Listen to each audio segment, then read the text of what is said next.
오늘은 창세기 21장 말씀입니다. 아브라함이 그랄 땅에 살았었는데 그랄이라고 하는 지명이 좀 익숙해지면 좋겠는데 블레셋 땅입니다. 블레셋 족속. 그러니까 성경에 아주 유대인들하고 계속 싸웠던 블레셋. 그 블레셋을 영어로 팔레스타인이라고 해요. 그래서 지금도 그 블레셋 지역은 팔레스타인 이스라엘이 거기에 들어가서 독립해서 삶으로 인해서 팔레스타인 자치지구로 이렇게 돼 있어서 가자지구라고 그렇게 지금 하고 있습니다. 가자지구. 그쪽이 블레셋 지역으로 유명한 도시 중에 하나가 그랄이었습니다. 거기에 왕이 아비멜렉입니다. 아비멜렉 이런 말들 나오면은 흔한 얘기잖아요. 성경의 이름 중에서 아비 이 말은 우리나라 똑같아요. 아버지 이런 말입니다. 아비는 그 자체가 아버지라는 뜻입니다. 그리고 멜렉 하면은 그 왕이라는 뜻이에요. 아비라고 해서 아비가 붙으면 이가 붙으면 나의가 되니까 나의 아버지 왕 이런 뜻이에요. 그러니까 어떻게 보면 한 부족의 족장 혹은 왕을 지칭하는 명칭이라고 할 수 있습니다. 아브라함도 아부 이게 아버지라고 했잖아요.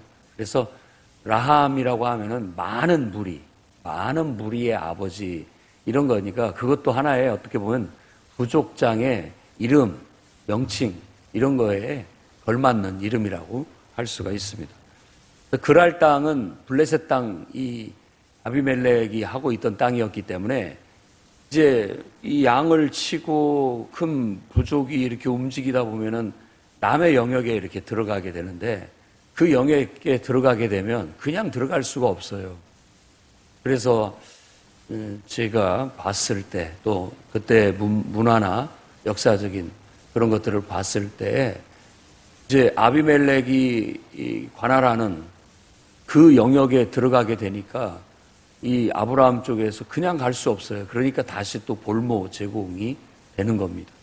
그래서 너는 나의 누이라 해라 해가지고 사라를 다시 또 볼모로 이렇게 잡혀간 모습을 보입니다. 이때도 똑같이 하나님께서는 이 아브라함은 약속의 백성이에요. 하나님이 지키시는 자, 하나님이 돌보시는 자라는 거예요. 그래서 거기서도 사라에게 그가 함부로 하지 못하게 했고 또 그 집안에 재앙을 내림으로 인하여서 항상 말씀 그대로입니다. 나한테 잘하면 복을 받고 나한테 나쁘게 하면 저주를 받는 거예요. 왜? 하나님이 나를 지키시니까. 하나님이 그렇게 약속을 해주셨으니까. 아브라함에게 위해가 되면 하나님께서 재앙을 내리시고 아브라함에게 복을 주면 똑같이 복을 받게 해주는 거예요. 그 원칙이 이 아브라함이라고 하는 한 사람이 하나님을 택하고 또 하나님이 아브라함을 택해서 하나님이 지켜주시겠다고 약속했기 때문에 그와 같은 패턴이 계속 삶에 이어지는 겁니다. 여러분들도 여러분이 하나님을 믿기로 작정했고 나는 이제 하나님 없이 못 삽니다 라고 했을 때 하나님이 여러분을 지켜주십니다. 그래서 여러분에게 잘해주는 사람은 하나님께서도 그에게 나를 통해서 복을 받게 하실 것이고 여러분에게 위해를 가하는 자에게는 하나님께서 그에게 재앙을 내리셔서 우리를 지켜주시고 우리와 함께 하시는 걸 증명해 주실 겁니다. 그렇게 해서 사라 데리고 가라. 나 그런 줄 몰랐다. 네 아내인 줄 몰랐다. 라고 하면서 다시 돌려보내고 오히려 후대를 해준 거예요. 네가 원하는 곳에 마음대로 지내라 라고 하는 그런 후대를 받게 된 겁니다. 그러다 보니까 이제 아브라함이 상당히 이게 큰 세력을 얻게 돼요. 거기서 어찌 보면 우리의 인생은 처음에는 남의 집살이 하는 것처럼 내 땅 하나 없이 내 가게 하나 없이 내 집 하나 없이 새들어 살듯이 남의 눈치 보고 이렇게 사는 시절이 있습니다. 그러나 하나님을 믿으십시오. 하나님께서는 이 땅을 주겠다. 너의 삶의 터전을 주겠다. 나만 믿어라. 내 자손과 내가 그 자손들이 마음껏 살아갈 수 있는 터전을 내가 주겠다. 약속을 했고 하나님 그것을 서서히 단계별로 이루어 가게 되는 거예요. 그러다 보면 어느 순간 이제 내 집도 주시고 또 어느 순간 내 사업장도 주시고 나에게 딱 걸맞는 직장도 주시고 우리가 살아갈 수 있을 살아가는 데 필요한 그런 모든 터전을 하나님이 주시게 될 겁니다. 그래서 아브라함과 약속하신 그 약속 속에는 그 비전이 항상 자손과 땅이라고 한다면 삶의 터전이에요. 믿음을 갖고 여러분들도 하나님께 구하고 살아가십시오. 그러면 하나님께서 반드시 여러분이 살아갈 수 있기에 부족함이 없는 여러분들에게 딱 합당한 삶의 터전을 주셔서 거기서 하나님이 공급하시는 은혜로 번성하고 또 거기서 하나님이 베푸시는 복을 늘 받으면서 자자손손 대대로 살아가게 될 겁니다. 이렇게 해서 그랄 땅에 거하게 됐고 아브라함은 서서히 자꾸 남방으로 내려갑니다. 그러니까 이스라엘의 남쪽은 이제 지금 뭐 가자지구 쪽인데 거기가 지금은 이제 이집트 소속으로 돼 있습니다. 이집트를 가까이 계속 내려가는 겁니다.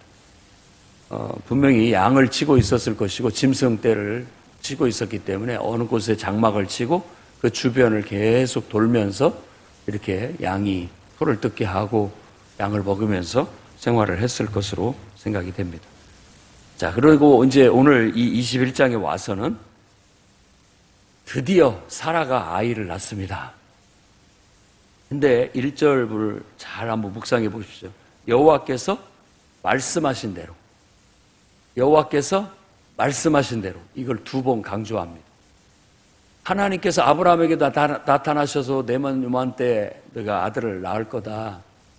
이름을 이삭이라고 해라 라고 얘기하셨고 또 두 천사와 함께 방문했을 때에도 내가 내년 요맘때 아이를 품에 안을 것이다 라고 했습니다. 말씀하신 그대로 왜 웃었느냐? 안 웃었습니다. 네가 웃었다 라고 했던 그 일화와 그 이름과 아주 잘 연결이 됩니다. 이삭은 웃음이라는 뜻이고 사라도 그 나이 90세에 자기 남편 100세 노년에 누가 아들을 낳겠느냐라고 했는데 결국 아들을 낳아서 자기 남편 아브라함의 품에 안겨줬다라는 것을 특별하게 말하고 있습니다. 하나님은 우리에게 약속하신 대로 다 이루어 주십니다. 폐경이 됐다 할지라도 하나님께서 역사하시면 다시 회춘하게 되는 거죠. 젊어지게 되고 또 하나님이 하시는 일에는 뭐 불가능한 것이 있겠습니까? 하나님이 사라를 방문했을 때 하셨던 말씀처럼 하나님이 하시는 일에 뭔 불가능한 것이 있겠느냐? 여러분 믿음을 갖고 하나님의 말씀을 의지하여 나아가십시오. 그러면 하나님 사라가 6절 말씀에 고백한 것처럼 하나님이 나를 웃게 하신다. 듣는 자도 다 나처럼 웃게 될 것이다. 허허 이거 무슨 일이야? 이런 일들이 나타나는 거죠. 사실 성경에서 기사라는 그 단어가 그런 뜻입니다. 참 희한한 일이 다 있네. 이게 기사예요. 우리가 기도하고 하나님을 의지하고 이렇게 나아가면 야 그런 일이 다 있다. 어떻게 그런 일이 일어나니? 라고 할 수 있는 그러니까 만면에 미소를 띠면서 바로 그런 웃음꽃을 피는 그런 일들을 하나님께서 이루어 주십니다. 사도행전도 성령이 임하고 많은 표적과 기사가 나타났어요. 그러니까 사람들이 다 기쁨으로 모이기를 힘쓰고 많은 사람에게 칭찬을 받고 하나님께 영광을 돌렸었죠. 찬양하고 그런 일들이 우리 풍요로운 교회 안에 또 오늘 이 자리에 나온 여러분에게 그렇게 일어나기를 바랍니다. 하나님이 여러분을 웃게 하시고 여러분들의 소식을 보고 듣는 사람들도 다 웃게 하시는 그런 좋은 일들이 많이 풍성히 맺어질 수 있기를 바랍니다. 그리고 그냥 지나칠 수도 있지만 사라가 자기가 아들을 낳았다, 자기가 아이를 품에 안았다라기보다도 항상 아브라함이 노년의 아들을 얻었다, 그리고 아브라함이 노년의 아이를 품에 품었다, 그렇게 얘기합니다. 왜냐하면 이게 뭐 남존 여비 뭐 이런 걸 떠나서 이런 원리도 하나 배워야 됩니다. 부부는 하나고 나는 당신에게 속했고 당신은 나에게 속했고, 상호주의 원칙이긴 합니다만 이 성경에서 묘사가 사라는 아브라함의 소유 같은 그런 의미로 얘기를 하는 거예요. 그러니까 우리도 예수를 믿게 되면 예수님 소속이에요. 예수님 소속이고 내가 하는 모든 것은 주님이 하신 거고 주님이 기뻐하시는 일이고 주님이 영광을 얻으실 일이다라는 그런 원리가 들어있는 겁니다.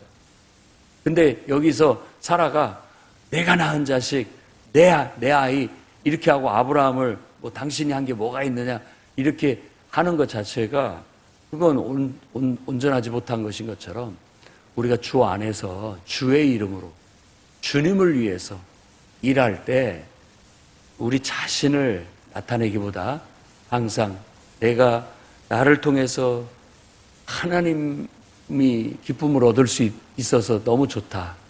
내가 하나님을 기쁘게 해드릴 수 있어서 너무 나는 감사하다.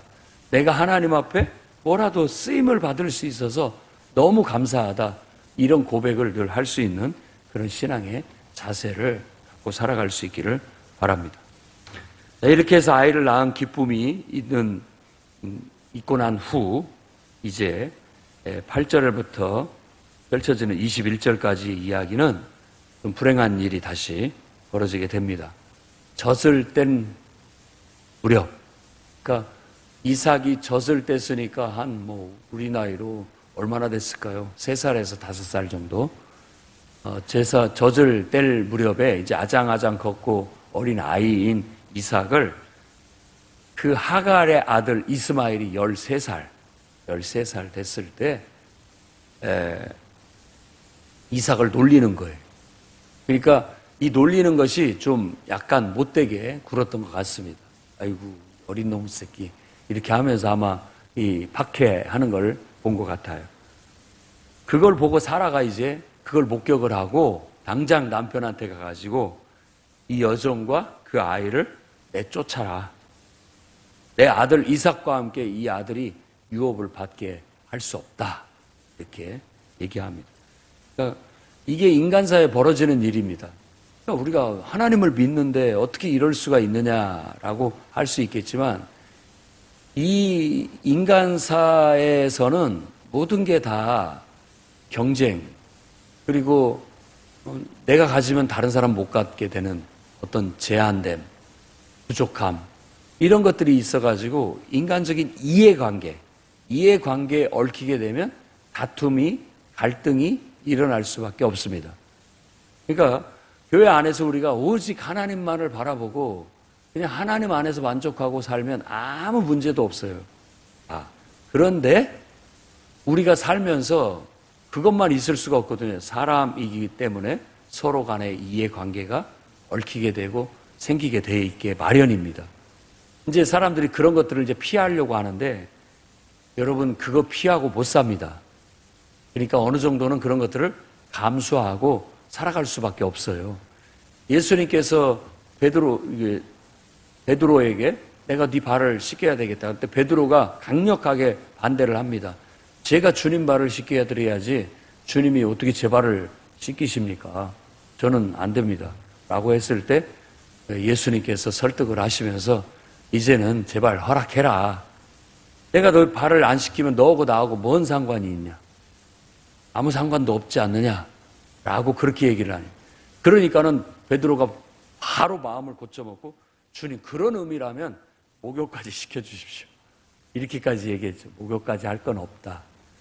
그러니까 우리가 남한테 폐 안 끼치고 싶어 하는 마음은 충분히 이해를 합니다. 서로 내가 남한테 피해 끼치고 싶지 않고 남이 나 때문에 고생하는 거 그거 원치 않는 경우들이 많아요. 그래서 적정한 거리를 두고 나도 너한테 피해 안 주고 너도 나한테 피해 안 주는 관계를 유지하려고 하지만 여러분 어느 정도 여러분의 앞마당만큼은 허락해야 됩니다. 그거 안 하고 어떻게 사람이 관계를 서로 유지하며 살아갑니까? 그래서 늘 마음속에 나도 너한테 좀 피해 줄 수 있다. 너도 나한테 조금 피해 줘도 괜찮다. 그러니까 내 마음의 영역에 앞마당만큼은 언제든지 와도 괜찮아. 거기에서 와서 나한테 좀 손해를 끼치고 나를 좀 귀찮게 해도 나는 오히려 기쁘게 받아들이겠다. 이런 태도를 가지고 성도 간의 교제가 이루어져야 이게 되는 거예요. 안 그러면 못 봅니다, 서로. 불편한 관계가 계속 지속되게 되는 것이죠. 그러니까 지금 이제 인간적으로 딱 본다고 한다면 뭐 부인이 둘이고 또 거기에 각각의 자녀들이 나왔는데 서로 사이좋게 지내기가 여러 가지 이해관계 때문에 쉽지가 않아요. 그리고 사라가 아이를 낳지 않았다면 몰라도 이미 그 뭐 정실 부인이라고 하고 약속받은 하나님이 약속했던 그 사라가 아이를 낳았기 때문에 이스마엘의 존재 의미가 사라지는 거예요. 어쩔 수 없는 형태가 이루어지는 거죠. 우리가 벌려놓은 일들이 결국은 하나님이 개입하시고 이렇게 되다 보면은 이런 문제들이 이제 한쪽 방향으로 질서가 잡힐 수밖에 없게 되는 거예요. 왜냐하면 하나님은 아브라함을 택했고 아브라함과 사라를 통해서 하나님이 약속하신 약속의 계보가 흘러가게 하기를 약속했기 때문에 약속을 따라 난 자가 아닌 하갈의 아들 이스마엘은 이제 그 약속의 계보에서 빠질 수밖에 없게 되는 거예요. 그런데 이런 문제가 됐을 때 지금 하갈과 이스마엘 입장에서는 굉장히 섭섭한 일이죠. 하지만 전체적인 문맥에 봤을 때 너무 그렇게 인간적으로 섭섭하게만 생각하지 마라. 아브라함과 사라가 믿음이 없을 때 믿음이 아닌 인간적인 방법으로 너희들이 그렇게 쓰여졌지만 그게 너희들한테 무슨 죄냐. 너희들이 이렇게 인간사에서 할 수밖에 없는 상황이 내쫓기게 되는 그런 결과를 가져오게 되겠지만 염려하지 마라. 내가 너도 지켜주겠다. 라고 그렇게 약속을 해주시는 거예요. 그래서 인간적인 아픔이나 또 인간적인 근심이나 갈등 이런 요소들도 인생의 한 요소다. 어느 정도는 받아들여야 됩니다. 하갈이 사라의 핍박을 받고 도망쳤을 때에도 하나님께서 가라. 있을 자리에 있어봐라. 한동안 있어야 된다. 내가 너도 지켜주겠다. 라고 돌려보냈던 거예요. 꼭 우리는 주인공이 돼서 살고 싶어하는 그런 마음들이 있습니다. 하지만 주인공이 아니더라도 훌륭한 주인공 못지않은 뭐라고 합니까? 우리 영화 같은 데나 드라마 같은 데 보면은 감초 같은 역할을 하는 그런 배우가 있습니다. 어떻게 보면 이 하갈이나 이스마엘도 그런 배역의 역할을 할 수 있다라는 그런 생각이 듭니다. 그래서 아브라함은 이 문제를 놓고 근심했고, 근심했다라는 것은 근심을 기도로 답답하고 어떻게 해결해야 할지 해결책을 못 찾겠고 이러지도 못하겠고 저러지도 못하겠을 때는 근심을 기도로 하나님께 아뢰야 됩니다. 그래야 하나님은 어떻게 하시기를 바라시나 하나님이 속 시원하게 말씀을 해주신다면 내가 더 이상 갈등하지 않고 어찌됐든지 간에 마음은 아프지만 결단을 할 수 있을 텐데 라고 할 때 하나님께서 그에게 나타나 말씀을 주십니다. 근심하지 말고 내 아내 사라가 말한 대로 해라. 이삭에게 네 아들 이삭에게 난 후손이라야 네 씨라 할 것이다. 이삭은 믿음으로 낳은 자녀예요. 낳을 수 없을 때 하나님의 능력으로 하나님의 약속의 말씀을 따라 난 아들이란 말이에요.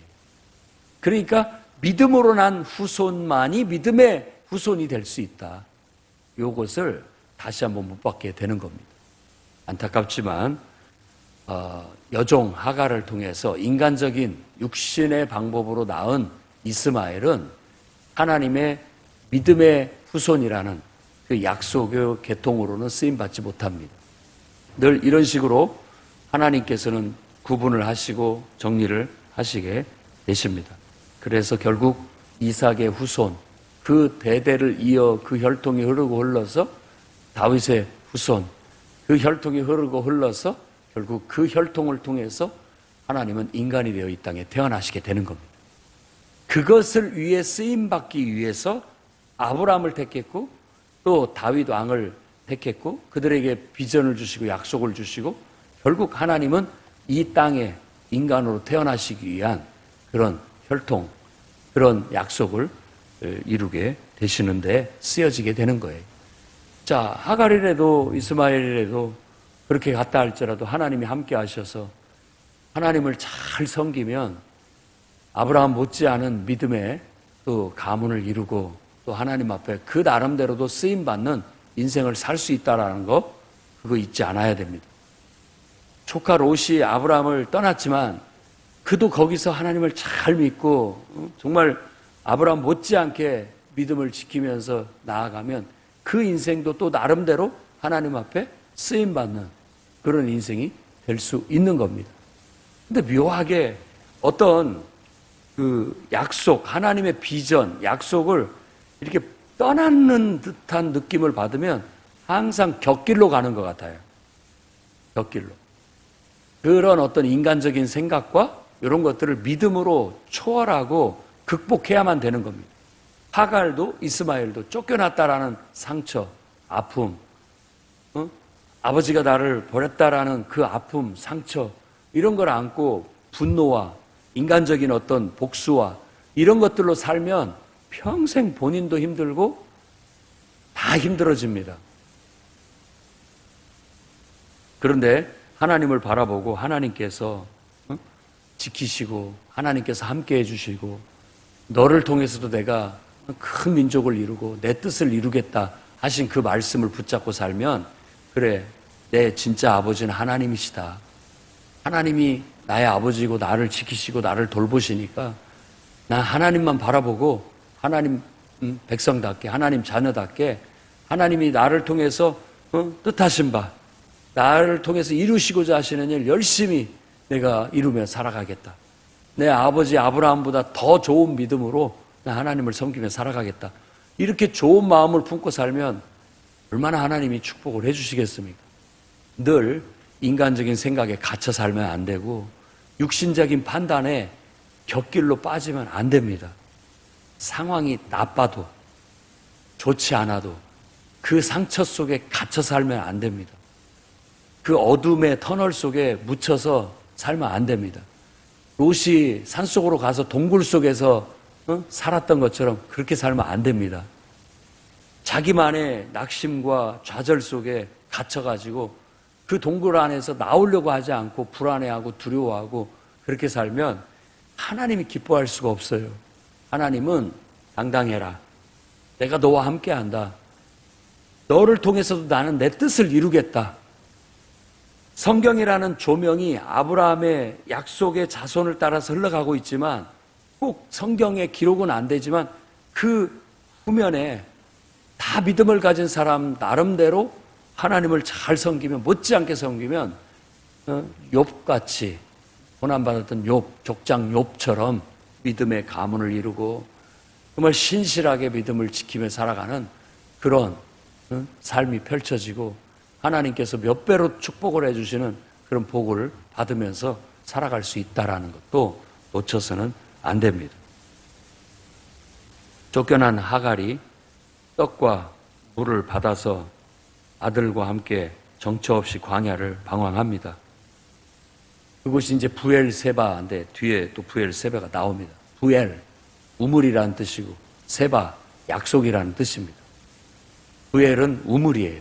늘 보면 부엘 나오면 우물이라고 생각하시면 됩니다. 세바, 이건 약속이에요. 그래서 약속의 우물, 약속의 우물. 그게 이제 왜 약속의 우물이 되는지 뒤에 나오는데 그때 이제 이름이 부엘세바라고 붙여졌는데 그 전에 바로 그 근처를 방황하고 떠돌다가 물이 뚝 떨어졌어요. 여기서 죽어야 되나 싶은데 그때 하갈이 배성 통곡을 하면서 부르짖습니다. 옛날 도망갔을 때도 그랬었는데 이번에도 또 부르짖습니다. 그런데 하나님께서 그 소리를 들으시고 응답하셔요. 그 어미가 자식을 위해서 우는 소리는 성경에 곳곳에 나타납니다. 가장 대표적인 사람이 나중에 이제 라헬이에요. 라헬. 대명사가 돼요. 자식 때문에 눈물 짓는 어머니의 대명사. 근데 이 하갈도 못지않아요. 2번에 걸쳐서 이렇게 눈물 짓는 태중의 아이 때문에 또 이제 낳아놓은 아이 때문에 눈물 짓고 부르짖는 거예요. 그런데 여기에서 찬찬히 성경을 읽어보면 하갈의 부르짖음에 응답했다라고 말하지 않아요. 그 아이의 부르짖음에 응답했다. 그러니까 하갈이 기도를 했지만 아이를 위해서 하나님이 응답하신 것으로 그렇게 얘기를 합니다. 여러분들이 자녀를 위해서 눈물로 기도한다면 그 기도 하나님께서 그 자녀를 위해서 축복해 주실 거예요. 그래서 그 자녀에게 함께 하시고 내가 함께 하겠다. 하나님이 함께 하신다라는 건 형통의 보장이에요. 가장 축복된 말이 뭐냐면 야, 너 하나님이 함께 하신다. 이런 말은 네가 복이 있고 잘 되고 있고 아주 형통하고 있다. 이런 의미라고 보면 됩니다. 그래서 오히려 이스마엘이 기죽지 않고 당당하게 하나님이 함께 하시니까 건장한 청년으로 자라고 또 활 쏘는데 특출난 그런 능력을 발휘하면서 서서히 그는 바란 땅으로, 바란 광야. 그러니까 지금으로 말하자면 그 사해바다의 이 남쪽, 동쪽으로 그쪽에 가서 거기 가서 다시 그는 큰 민족을 이루게 되는 그 조상이 된다는 겁니다. 나중에 애굽 여인, 왜냐하면 하갈이 애굽에서 도망친 여인이었기 때문에 애굽에 있는 여인을 아내로 맞이해 줬다라고 그렇게 얘기합니다. 아브라함이 축복을 받고 크게 번성을 하니까 아비멜렉이 찾아와요. 그러면서 고백을 하는 말이 22절에서부터 보면 네가 무슨 일을 하든지 하나님이 너와 함께 계신다. 하나님이 함께 계신다라는 것은 그 사람이 지금 막 잘 된다는 뜻이에요. 복되다는 뜻입니다. 그러니까는 오히려 위협을 느끼고 아비멜렉이 야, 우리 서로 친하게 지내자, 평화롭게 지내자라는 조약을 맺게 되는 겁니다. 그 조약을 맺게 되는 곳이 우물 곁이었기 때문에 그 우물을 바로 브엘세바라고 한 거예요.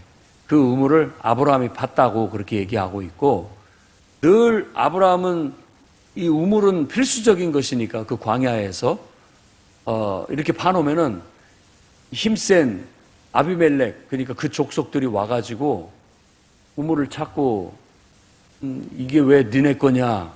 네가 팠어도 우리 땅에 있으니까 우리 거다라고 시비를 걸고 그 물을 마음대로 썼단 말이에요. 그러니까 그것을 얘기한 거예요. 그러면서 아비멜렉을 책망했다. 처음에는 이렇게 머리를 숙이고 들어갔지만 지금은 이제 헐소리하고 책망도 할 수 있는 그만한 세력이 됐다라는 걸 보여주는 것이죠. 그러면서 이제 대등한 입장에서 서로 조약할 수 있는 관계가 된 거예요. 여기서도 이제 우하게 서로 평화롭게 지내자라고 평화조약을 맺었지만 이 블레셋과 아브라함, 아비멜렉과 아브라함은 이렇게 서로 협력 관계이면서 또 티격태격 싸우는 그런 관계가 됩니다. 블레셋과 이스라엘은 그런 관계로 계속 역사적으로 계속 갑니다. 그리고 이 우물이 우리 것이라는 걸 명확히 하기 위해서 양 7마리, 암양 새끼 7마리를 주고 이거 우리 거다. 여기에 당신의 사람들이 와서 주장하지 못하도록 확정을 짓습니다. 이 브엘세바의 이 우물은 아브라함 것이다 라는 걸 못을 박는 거죠. 이제 서서히 하나님이 축복해 주시면서 가나안 땅에 하나씩 얻어 나가는 겁니다.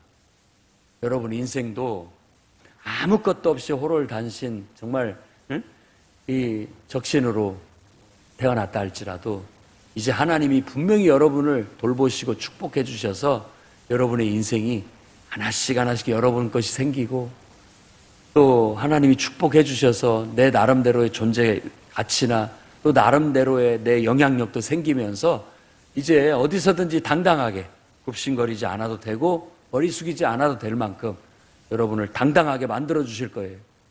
그래서 어디 갔든지 고개 뻣뻣이 피고 당당하게 하나님이 나와 함께 하신다라고 말할 수 있고 대등한 입장에서 떳떳하게 세상을 살아갈 수 있는 그런 축복을 내려주실 것을 믿고 그렇게 기도하고 살아가셔서 여러분의 삶의 터전을 마음껏 확보하고 그 속에서 하나님께 영광을 돌리는 그런 멋진 믿음의 삶을 살아가 나가시기를 주의 이름으로 축원합니다.